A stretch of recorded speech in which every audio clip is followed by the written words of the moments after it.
Michel Drucker prépare son comeback. Le 27 août prochain, l'animateur de 80 ans sera pour la première fois depuis le mois de février dernier présent à l'animation de Vivement Dimanche. Le présentateur vedette de France Télévisions avait été contraint de s'éloigner de l'antenne afin de gérer ses soucis de santé. Souffrant d'une endocardite infectieuse de la valve mitrale, Michel Drucker a dû subir une opération à cœur ouvert en mars. Cette fois-ci, j'ai commencé par me dire que c'était cuit. J'ai réfléchi et considéré que, finalement, c'était un challenge comme un autre.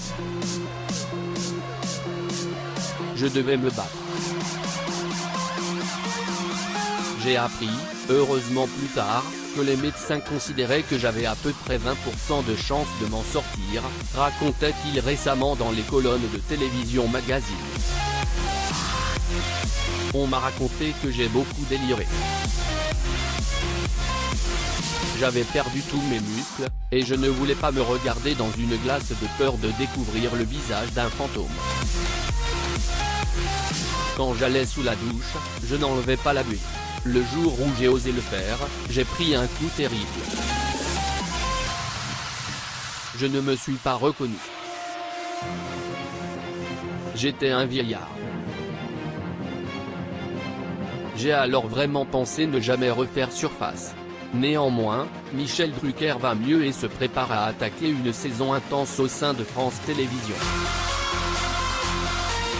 En plus de retrouver le canapé rouge culte de Vivement Dimanche, l'animateur va aussi co-animer avec Léa Salamé un talk-show quotidien, baptisé Quel jeu ?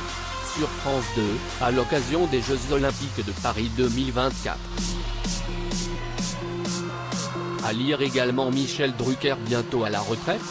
Ces révélations sur le bon moment pour arrêter le retour au premier plan de Michel Drucker est loin de laisser indifférent au sein du paysage audiovisuel français. À l'occasion d'un entretien publié dans Téléstar ce lundi 21 août, Michel Bernier a fait part de sa joie de revoir le Normand sur le devant de la scène. La comédienne sera d'ailleurs présente dans Vivement Dimanche le 27 août, afin de soutenir au mieux son ami, Michel, je le connais depuis fin 1982. Il a toujours été là pour moi. J'ai un lien indéfectible avec lui. Je sais qu'il ne peut pas vivre sans son émission. Donc il faut être là pour lui redonner du jus et lui dire, on te suit, t'inquiète.